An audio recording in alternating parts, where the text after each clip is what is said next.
नहमदु व नुसल्ली अला रसूलिहिल करीम अम्मा बाद फ़ाऊज़ु बिल्लाहि मिनश शैतानिर रजीम। अस्सलामु अलैकुम, कैसे हैं आप सब? आई होप कि आप सब खैरियत से होंगे। आज का जो मेरा टॉपिक है वो है शादी।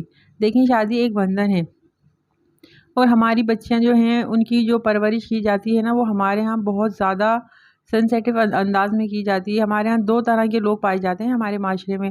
एक तो वो लोग होते हैं जो बच्चियों को बहुत सख्ती से और रोक टोक से पालते हैं, कहीं जाने घूमने फिरने की इजाज़त नहीं देते, इनके हर शौक़ को शादी से मशरूत करके शौहरों के सर सारी जिम्मेदारियाँ थोप देते हैं। मसलन जो घूमना फिरना है भाई, शादी के बाद मियाँ के साथ घूमना, ये मॉल में शॉपिंग के चौंचले जो है ना, ये अपने मियाँ से पूरे करवाना। सिनेमा जाना है तो शौहर के साथ जाना, अच्छे कपड़े या जूते ज्वेलरी का शौक़ है तो शादी के बाद पूरे करना। अक्सर माएँ तो बच्चियों को हाई हील तक पहनने नहीं देती, ना मेकअप करने देती हैं, ना नेल पॉलिश लगाने देती हैं और ना बालों की कटिंग करने देती हैं कि भाई ये सब शादी के बाद करना। अब बच्चियाँ क्या समझती हैं? हमारे यहाँ बच्चियाँ समझती हैं कि भाई शादी का जो मकसद है ना, वो है सिर्फ घूमना फिरना, सैर सपाटे, महंगी शॉपिंग, पार्टीज़, मूवीज़, सिनेमा, आज़ादी और इन्जॉयमेंट। वो लोग यही समझती हैं हमारे यहाँ बच्चियाँ कि भाई ये है, क्योंकि उनकी परवरिश इसी अंदाज से की जाती है। अच्छा, अब हम दूसरा रुख देखते हैं। हमारे माशरे में जो दूसरे तरह के जो लोग होते हैं ना, वो अपनी तरबियत जो करते हैं बिल्कुल ऐसे करते हैं, बिल्कुल बेनियाज अंदाज के अंदर ना। उनको कोई मतलब वो ही नहीं होता कि भाई जो भी सीखना है तो बस शादी के बाद ही सीखेगी बच्ची। काम नहीं सिखाना, 2-2 बजे तक बच्चे जो है ना बिस्तरों पे औंधे पड़े सोते रहते हैं। कोई नहीं, बच्ची है, बच्ची ही तो है, शादी के बाद ठीक हो जाएगी। भाई ससुराल में जाके सुबह जल्दी उठना पड़ेगा, फिर तो काम ही तो करने हैं, अभी आराम कर ले। या फिर सारी रात बिला वजह जाग रही है तो जाग रही है। भाई यही तो उम्र है अपनी मर्जी की। ये माओं के जुमले बता रही हूँ मैं आप लोगों को। माएँ जो होती हैं ना, वो काम कर करके हलकान हो रही होती हैं और बेटियां जो होती हैं वो मोबाइल उठा के सेल्फियाँ खींचने में मसरूफ़ होती हैं कि भाई हम तो अपनी बेटियों से काम नहीं करवाते, शादी के बाद सारी उम्र काम ही तो करना है। जुमले हैं जो माएँ बोलती हैं।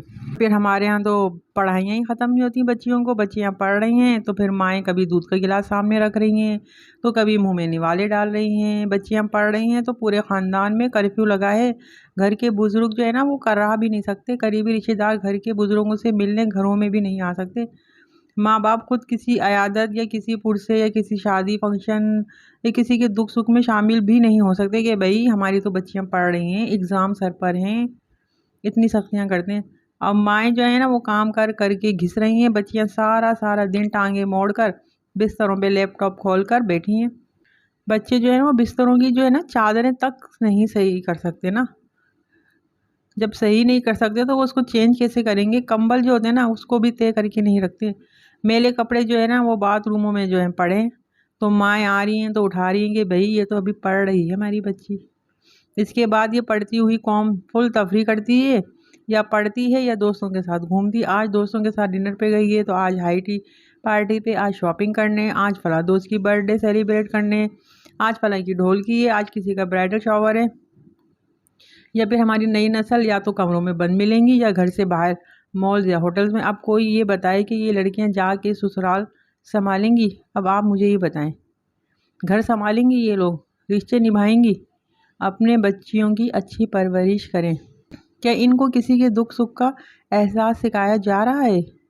जिनको अपने माँ बाप के दुख सुख का एहसास नहीं, तो वो किसी दूसरे के माँ बाप के दुख सुख का एहसास करेंगी?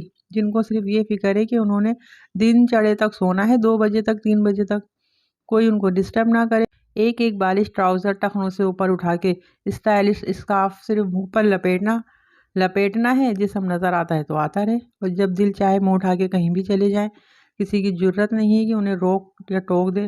घंटों फ़ोन पे बातें करती रहेंगी और सोशल मीडिया इस्तेमाल करना है, बस ये सब अच्छी तरीके से पता है। अब कोई मुझे ये समझाए कि ये वाली जो कौम है, ये शौहर की, किसी के शौहर की ज़रूरत होगी कि वो अपने घर में खाने पकाने का कह दे या सास पूछ ले कि भाई कहाँ जा रही हो? फिर इसके बाद तो एक हमारे माशरे में एक ट्रेंड चल पड़ा है कि भाई सास ससुर की खिदमत बहू पे फ़र्ज़ ही नहीं है।